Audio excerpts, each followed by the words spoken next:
সূরা আনকাবুতের 45 নম্বর আয়াতে আল্লাহ রাব্বুল আলামিন বলেন, উতলু মা উহিয়া ইলাইকা মিনাল কিতাবি ওয়া আকিমিস সালাত। হে নবী, আপনার নিকট যে কিতাব নাযিল করা হয়েছে সেই কিতাব থেকে আপনি তেলাওয়াত করুন। ওয়া আকিমিস সালাত, এবং নামাজ কায়েম করুন। ইন্নাস সালাতা তানহা আনিল ফাহশাই ওয়াল মুনকার, নিশ্চয় নামাজ মানুষকে অশ্লীল কাজ, নির্লজ্জ বা হায়াবনা কাজ কর্ম থেকে এবং ওয়াল মুনকার খারাপ কাজ থেকে বাধা দেয়। এই জন্য যারা নামাজ পড়ে, যারা নিয়মিত নামাজ আদায় করে, তাদের দ্বারা খুব বেশি একটা খারাপ কাজ হয় না। নির্লজ্জ কাজ এদের দ্বারা বেশি একটা হয় না, হইলেও তারা আল্লাহর কাছে তওবা করে নেয়, আল্লাহর কাছে মাফ চায়। ঠিক কিনা বলেন?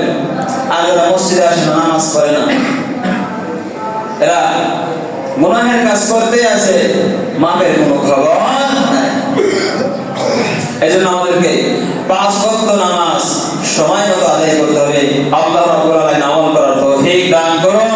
সূরা নূরের 37 নম্বর আয়াতে আল্লাহ রাব্বুল আলামিন বলেন, রিজালুন লা তুলহিহিম তিজারাতু ওয়ালা বাইউন আন যিকরিল্লাহ। প্রকৃত মানুষ তো তারা যাদেরকে ব্যবসা বাণিজ্য, ক্রয় বিক্রয়, দুনিয়ার কোনো ব্যস্ততা আল্লাহর জিকির থেকে গাফেল করতে পারে না।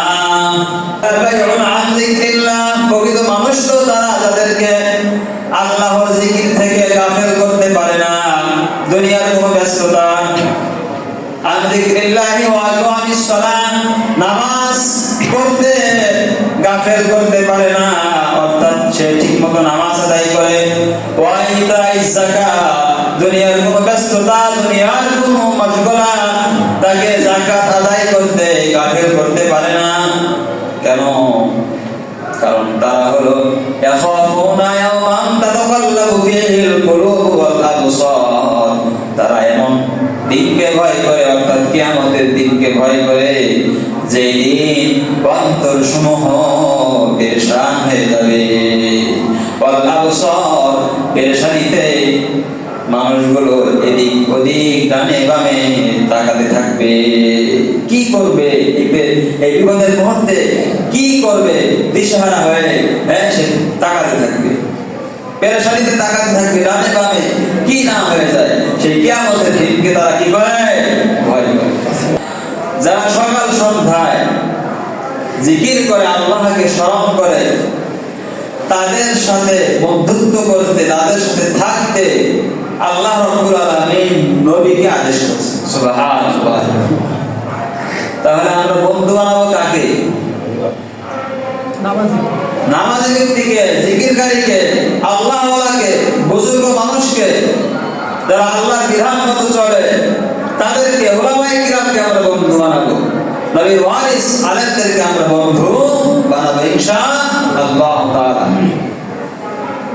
সূরা যুখরুফের মধ্যে আল্লাহ রাব্বুল আলামিন বলেন, দুনিয়াতে যত বন্ধুত্ব আছে, যত মহব্বত আছে, সমস্ত মহব্বত, সমস্ত বন্ধুত্ব কিয়ামতের দিন সব নিঃশেষ হয়ে যাবে, সব শেষ হয়ে যাবে। কিন্তু মুত্তাকি ব্যক্তিকে বন্ধু বানালে, আল্লাহওয়ালা ব্যক্তিকে বন্ধু বানালে, এই বন্ধুত্ব কিয়ামতের দিন কাজ দিবে। সুবহানাল্লাহ। উপকার আসবে। সূরা কাহফের 28 নম্বর আয়াতে আল্লাহ রাব্বুল আলামিন বলেন, ওয়াসবির নাফসাকা মা'আল্লাযীনা ইয়াদউনা রাব্বাহুম বিল গাদাতি ওয়াল আশিয়্যি ইউরিদুনা ওয়াজহা। আপনি আপনার মনটাকে ওই সমস্ত লোকদের সাথে জড়ায় রাখেন, আটকে